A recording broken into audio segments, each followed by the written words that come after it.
What do CEOs need to know about sales these days? A lot. Outdated sales strategies and tactics plague most companies today. Listen to what innovative CEOs and experts have to say about how to change all that with Sales Talk for CEOs.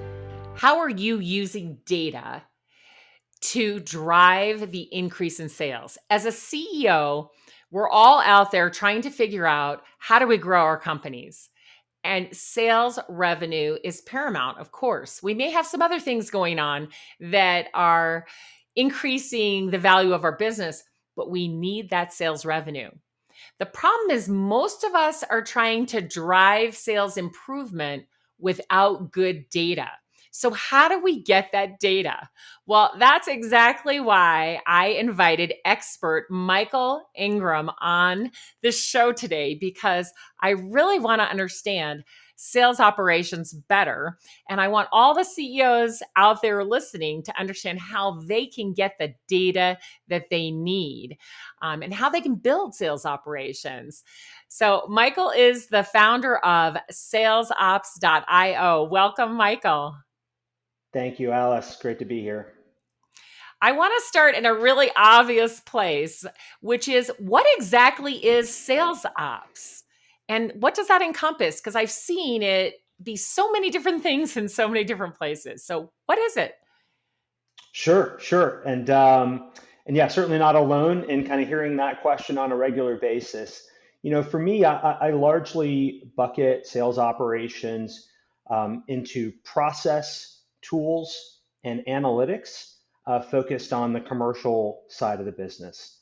So, I think you'll hear a lot these days about revenue operations as well. So I think a lot of folks are also thinking about this function, not just kind of in isolation around sales, though I think, historically that's been a lot of where that operational focus has been. But as you now think about marketing operations, sales operations, customer success operations, finance and revenue reporting on the back end, and sort of connections to the legal team and accounting. Obviously, there's a lot of disparate pieces of the business that operational layer connects with. So really appreciating the entire customer journey and thinking about, what is that customer journey? How do we kind of understand what that is? How do we map out that customer journey? How do we design internal processes to help support the buyer and eventual customer at each step along the way? What are the tools that we have in place that our internal teams are utilizing that maybe have some external connectivity as well that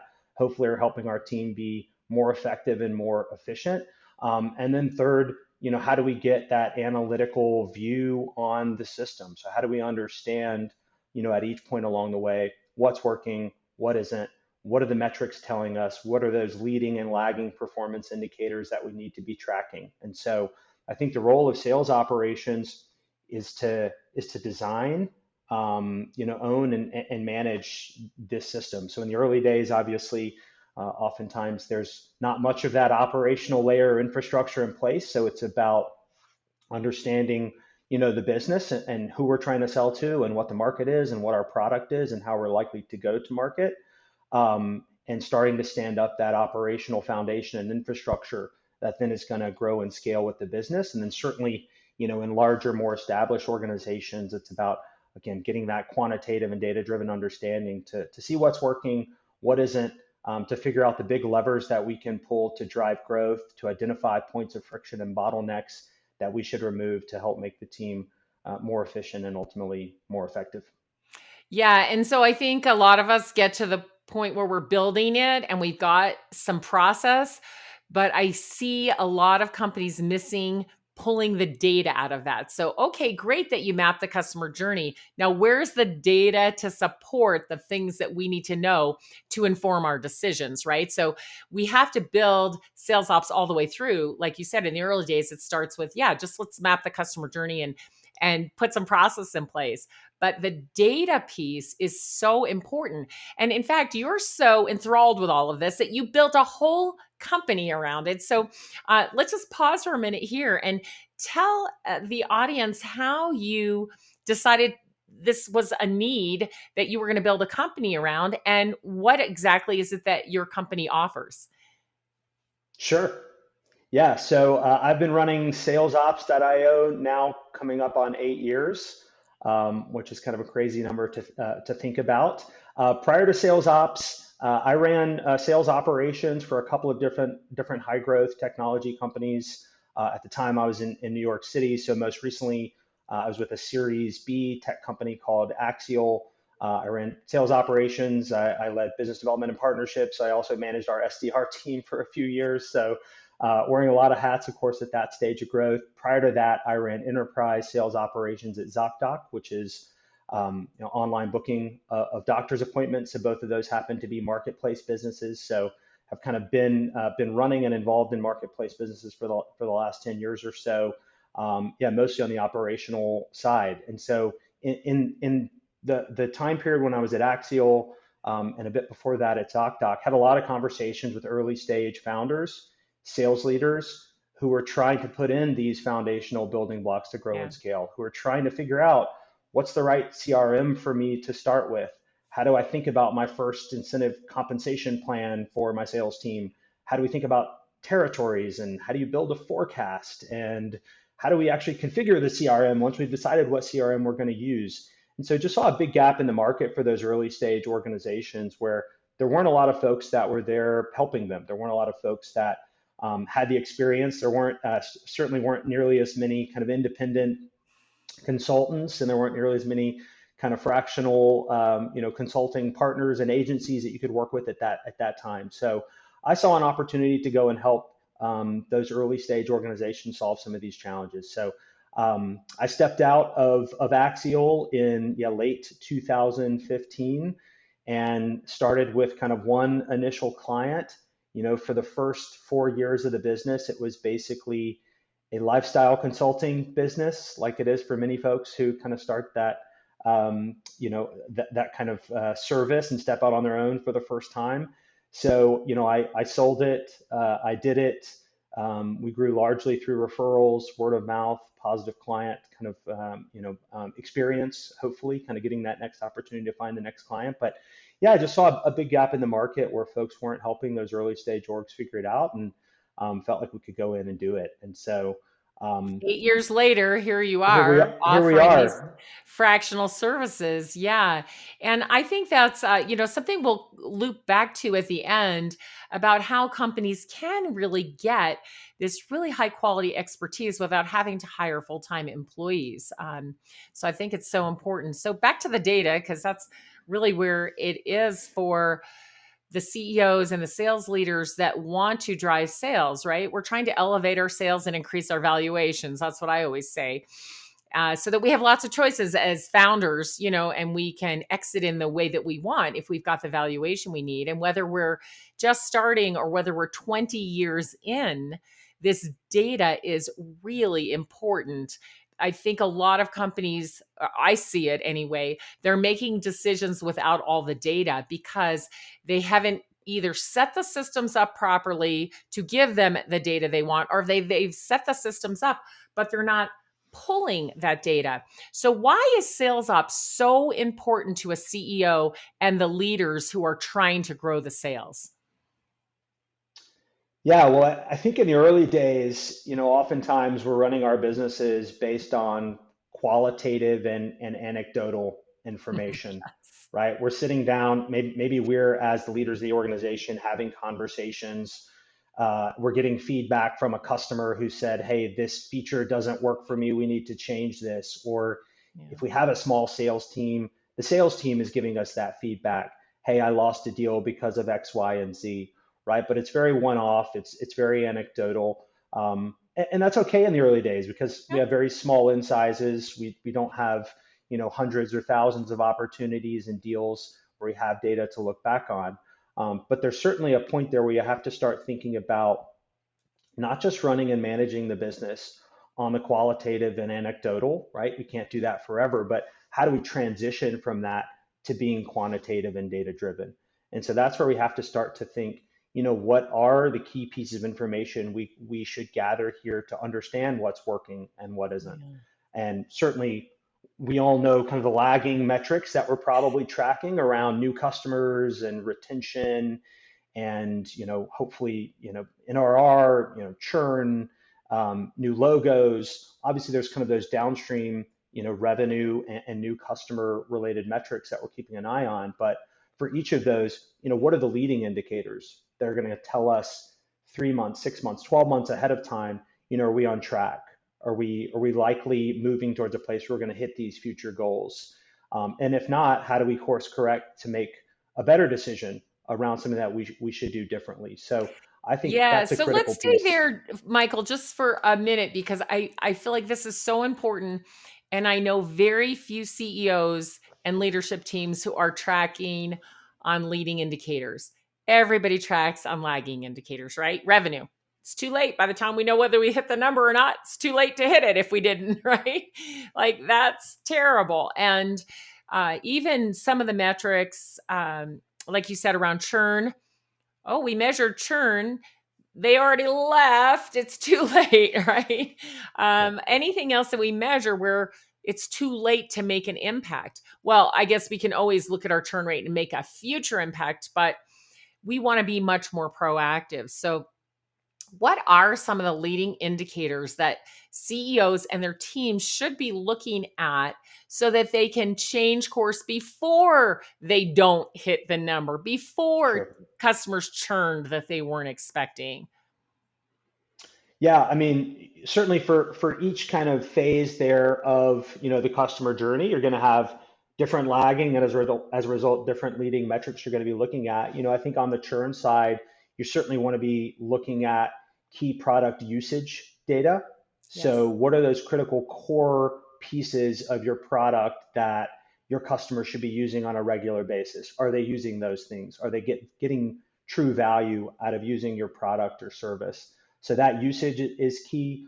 NPS scores, customer satisfaction, we should be asking those questions along the way. Yeah. Sure. So hold on there for a second. So customer use is super important, and I see some real issues when it comes to this, right? So first of all, who's checking, right? Whose job is it to check? Sales ops. Sales ops should be reporting, here's what this customer usage was this week, this month, however often you want to see it. And also the gap between um, what they paid for and what they're using. So user adoption, right? So we've got to see the data. If they bought 1,000 seats of something, right?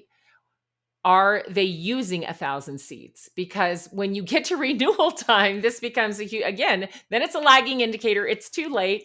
They're only using 500 of 1,000 seats. Do you think they want to pay for 1,000 again? No, they don't, right? So I think that these metrics are so important. So I love what you said. It's like every spot in the customer journey, there are different leading and lagging indicators that you want to look at. But I'm thinking that most CEOs haven't had their team set it up that way. So if I was a CEO and I would want a dashboard, right? That would tell me, okay, for this part of the customer journey, here are the leading and lagging indicators. And once a month I'd want a snapshot of those. So user adoption could be one, or usage rates, right? If no one's logging in, so we got all 1,000 people to actually create a login, but then none of them actually logged in. So those kinds of things are important. Let's stay on that and give a few more. You started to mention NPS, but I think sometimes first of all, a lot of companies aren't even using any kind of customer survey, or doing any voice of the customer work. But there are touch points, like you said, all along that customer journey, from while they're in the sales process and haven't purchased yet, to I'm in the sales process in the middle, I'm now your loyal customer, where we could be talking to our customers or have a third party talking to them and gaining insights for us. Absolutely. Yeah, I think there are a lot of opportunities. Um, First and foremost, I think it starts with the team that we have in place right now before we're looking to external support. But certainly there are other folks that could kind of help us go in and ask those questions of our customers, or the folks where we didn't convert them to customers. So those lost deals, certainly existing clients. I think it starts with the team that's in place right now. So do we have a structured way for us to gather insight from the folks on the front line? So for our customer success team, how are they actually capturing Yeah. information about client health and status? So great, we've got usage data, but what was the client's general disposition in our last quarterly business review, right? When we sat down with them to say, how are things going? Did we hopefully went through and kind of asked a structured set of questions about the status of that client, but how are we then using that information to to identify, where clients are really happy and really getting value and, are excited and likely to be hopefully, an expansion customer at a minimum, a 100% renewal customer at the time of renewal in the future. To where do we see potential points of risk? Where do we see issues with those customers where maybe we should dig in? So I think it's the quantitative, of course, as we were speaking to earlier around those leading indicators and trying to see where we have usage, but we do also want to layer that qualitative. So when our customer success team or a salesperson is having a conversation, when you look at the way we think about kind of forecasting deals, typically in an enterprise setting, a lot of that's driven, from the salesperson saying, hey, what's the likelihood of us winning this deal or not, Yeah. given all that you know about this customer and the way that they're interacting with you and their level of engagement and their general disposition in a conversation you're having with them.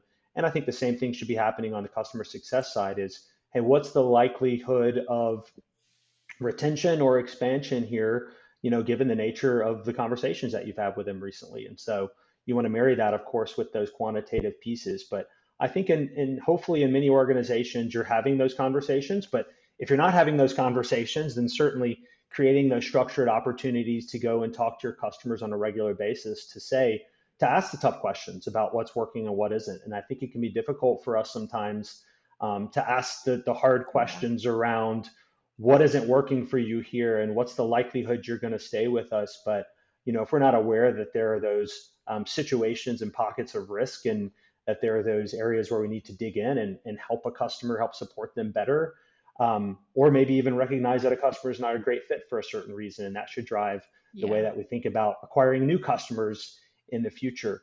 But we have to be kind of digging in there and having those conversations and having tough conversations and understanding, where are they really getting value, where are they not getting value, where are their risks, where are their opportunities.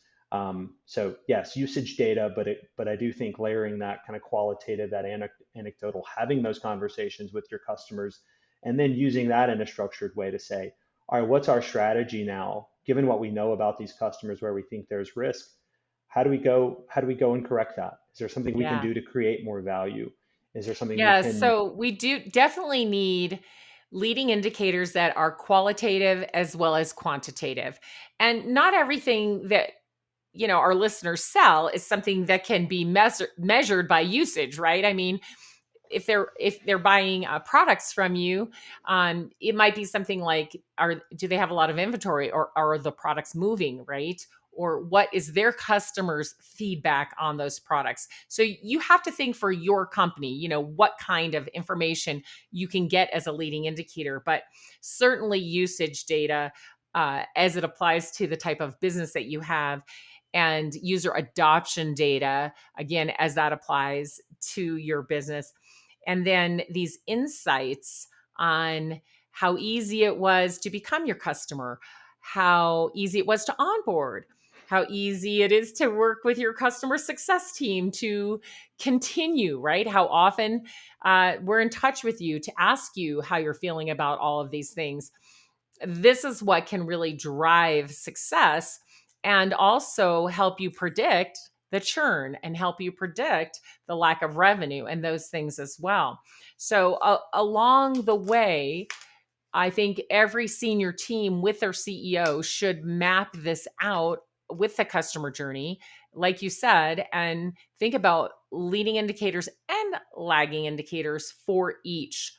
One of the things, though, I know a lot of CEOs want to understand, and I think sales ops can help with this, is we're measuring things like, how many calls did you make in a day, salesperson? How many emails did you send, right?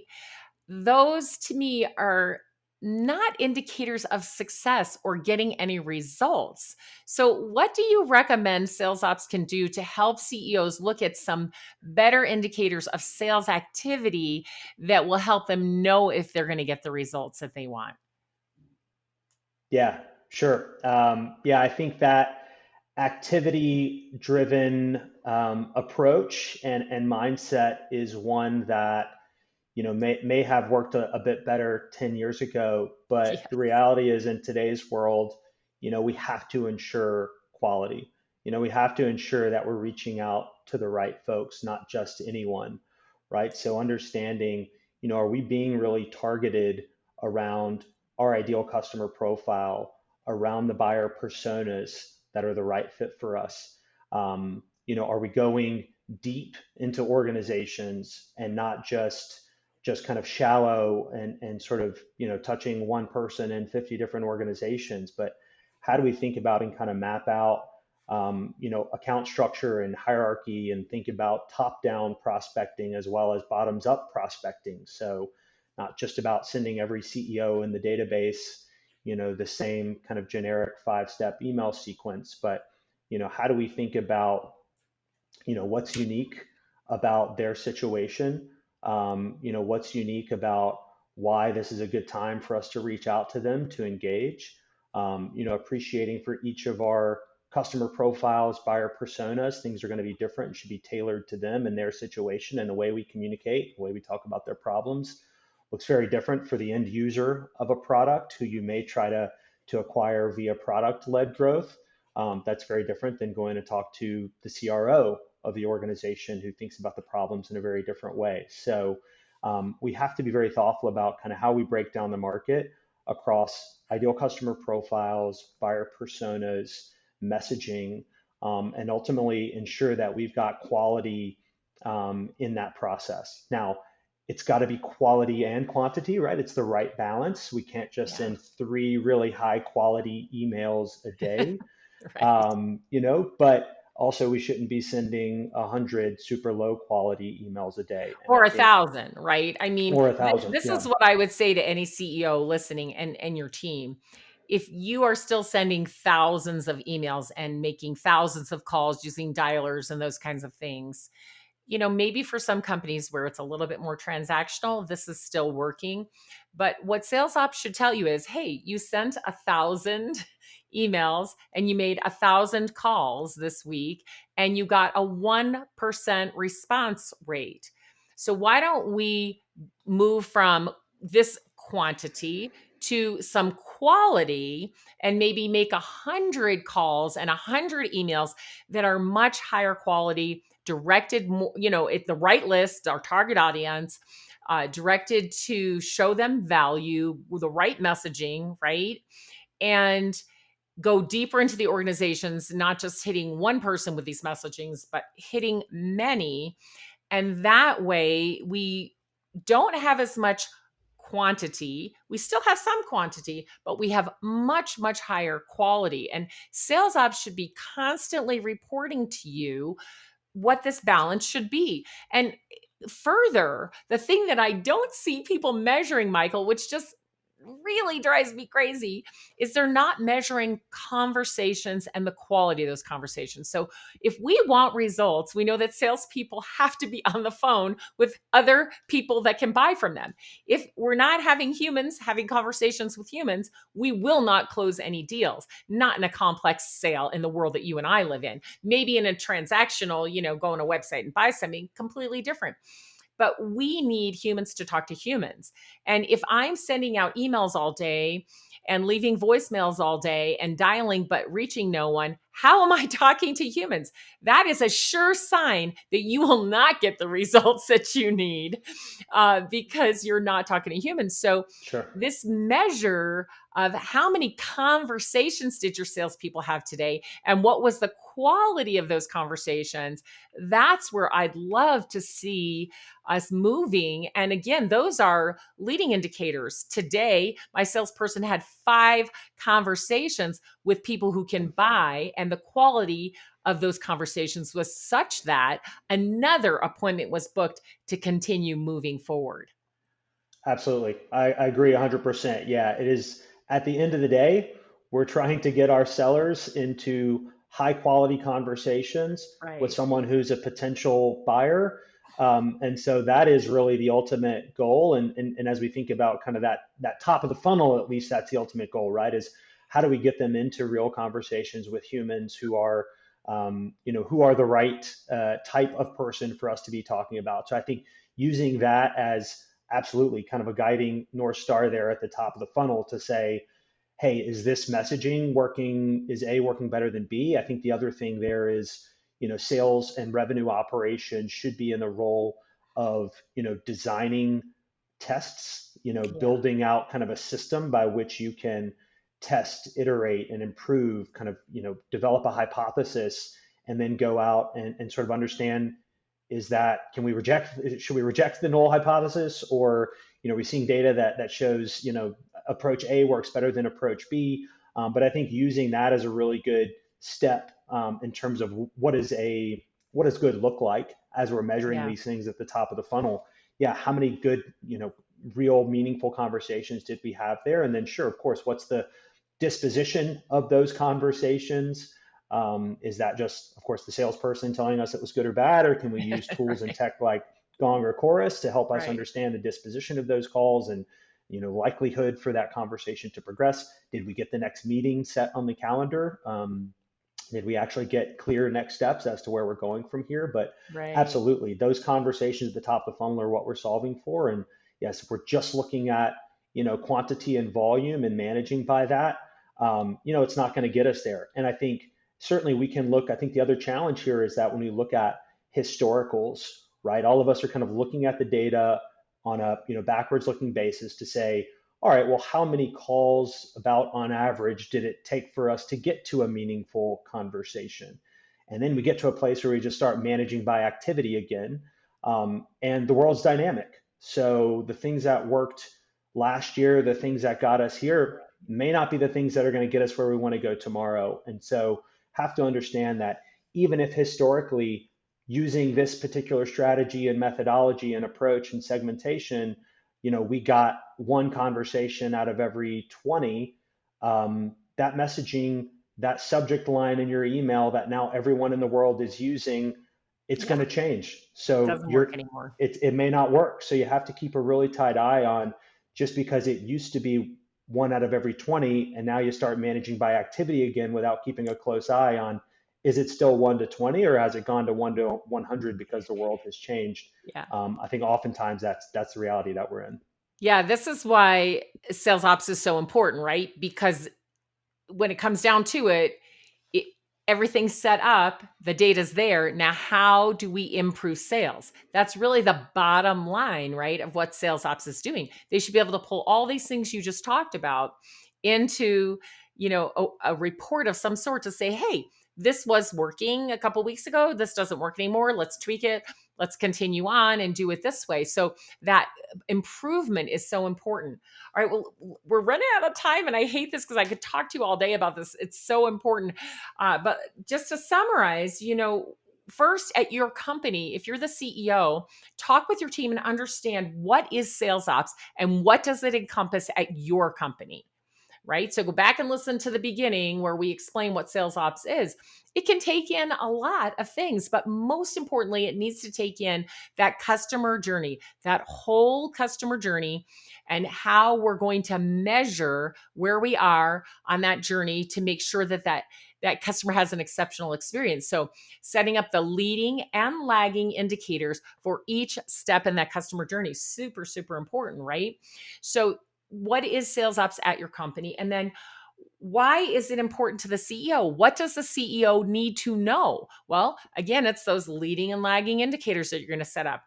Set up a dashboard for yourself so you can see how this is moving along and get the data you need to make informed decisions with. And that is how you move into the next section, which is how do you improve sales using sales ops? So first you got to set it up right, right? Then you got to measure it. Then you got to use that data to make the changes and move it forward. And this has to be in real time. You can't wait months and months. Okay, well, we didn't hit our number, so I guess we should change something in real time.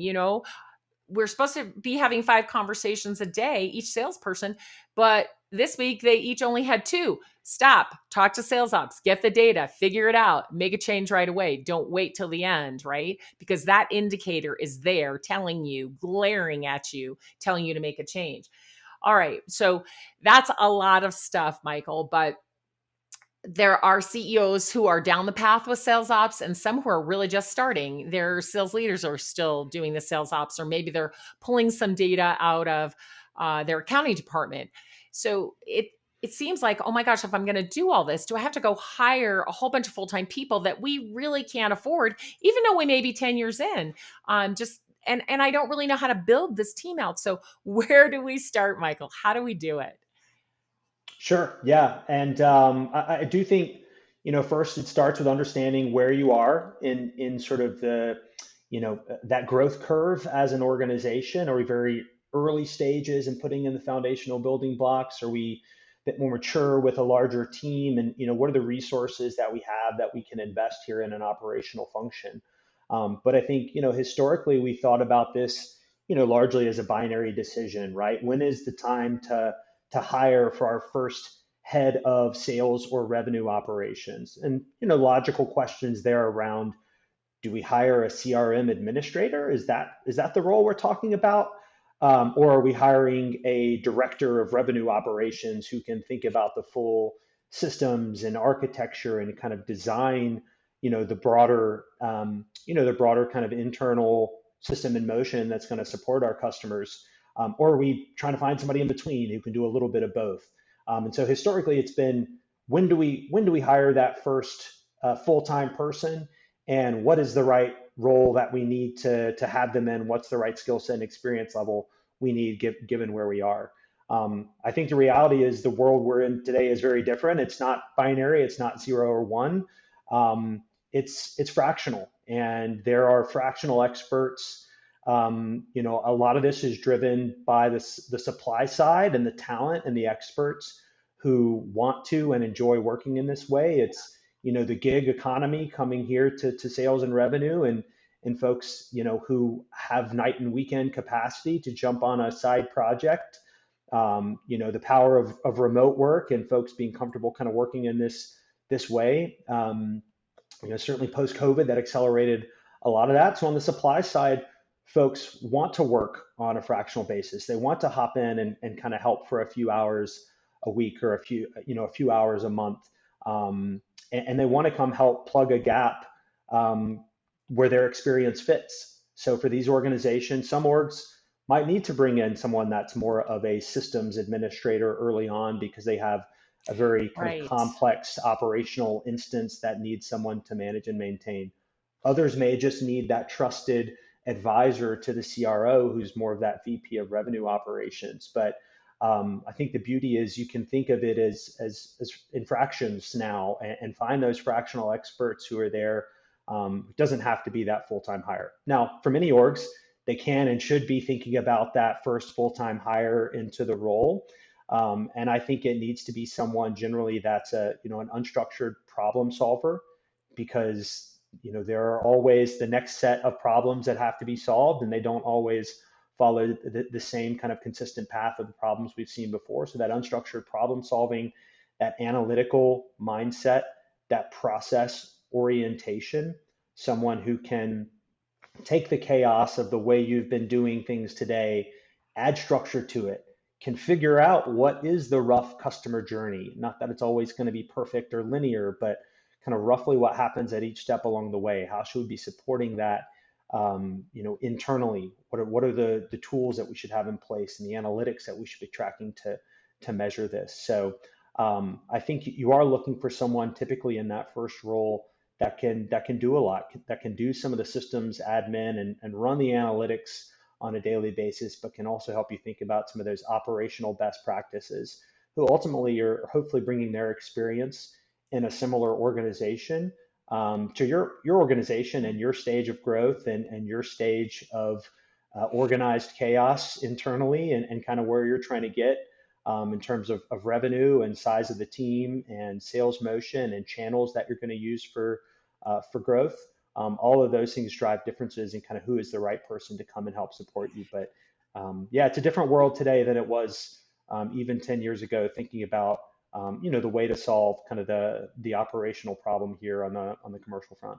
Yeah, I like the idea of the first hire being somebody who's more of a big picture thinker, more strategic, who can kind of build the process or review your process and rebuild it, firm it up, whatever needs to happen.